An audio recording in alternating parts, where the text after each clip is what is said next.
You hear this word a lot these days in Australian Indigenous education, co-design.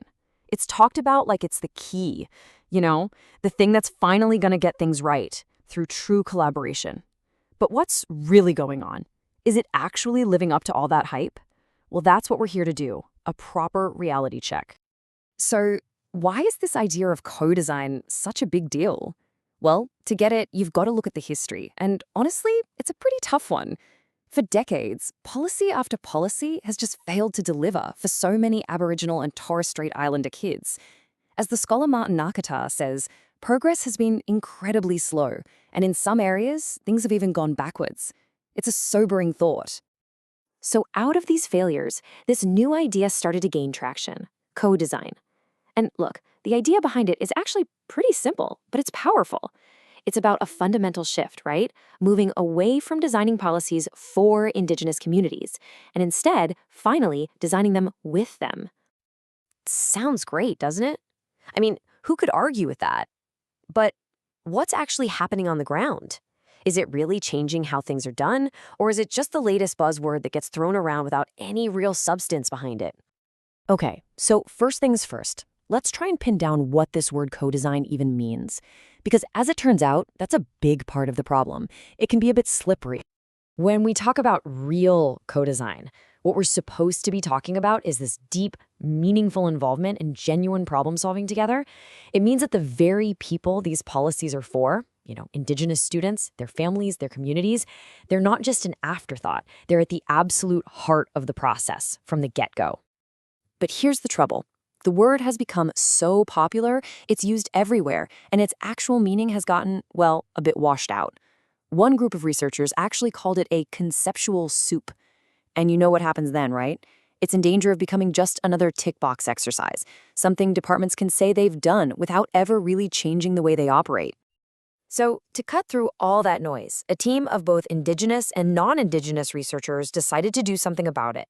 They put this whole idea of co-design right under the microscope to see what's actually happening out there. I mean, they went through hundreds and hundreds of papers to find real on-the-ground education projects that claimed they were using co-design. They ended up with 15 projects they could really dig into.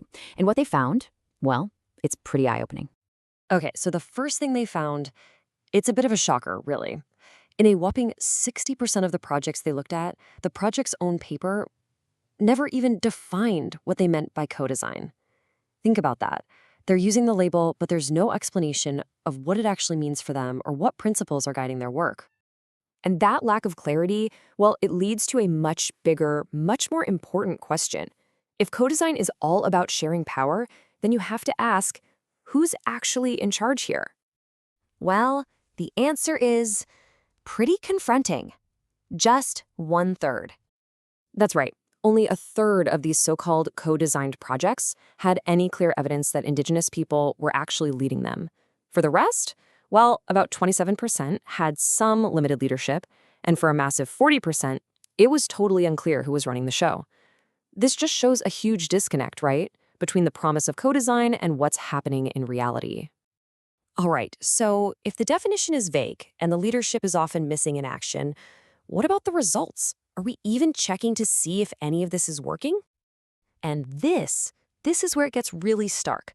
An incredible 87%, nearly 9 out of 10 projects showed zero evidence that any evaluation was ever done. We're putting all this effort into initiatives, slapping the co-design label on them, but for the most part, we have absolutely no idea if they're making a positive difference. So, when you step back and look at all this data together, yeah, a pretty clear and frankly pretty disappointing picture starts to form. There's this huge gap between what co-design promises and what's actually being delivered. You've got the promise, right? The idea of shared power, Indigenous-led projects, real collaboration. But then you've got the reality that this research uncovered. The same old power imbalances are still there, leadership is murky at best, and real community decision-making just isn't happening in a lot of cases. So look, what's the takeaway here? The point of this whole analysis isn't to say, let's just ditch co-design. Not at all. It's about asking, how do we make it real? How do we close that gap between the promise and the practice? So what's getting in the way? Well, the researchers pinpointed some really key problems. You've got these rigid Western systems that just don't allow the time or resources needed for proper community engagement. There's also a huge issue with not properly paying Indigenous people for their time and their incredible expertise. And fundamentally, these projects often fail to truly embed Indigenous ways of knowing and doing right at their core. But the good news is, these findings also show us a way forward. And it's not rocket science, but it does take commitment.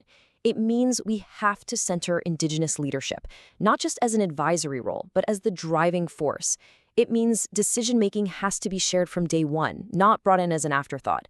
It means you've got to resource it properly. That means money, yes, but also time. And critically, you have to build in evaluation from the very beginning, so you actually know if you're succeeding. The researchers themselves, they don't mince their words. Their conclusion is pretty blunt.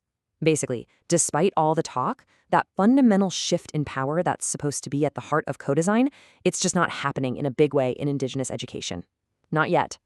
So what this research really does is it gives us a clear, evidence-based picture of where we're at. We can see what's not working, and we have a pretty good idea of what we need to do to fix it. The real question now is for everyone involved, from policymakers in Canberra to people working in schools. Are we finally ready to stop just using the buzzword and start doing the hard yards to make genuine co-design a reality?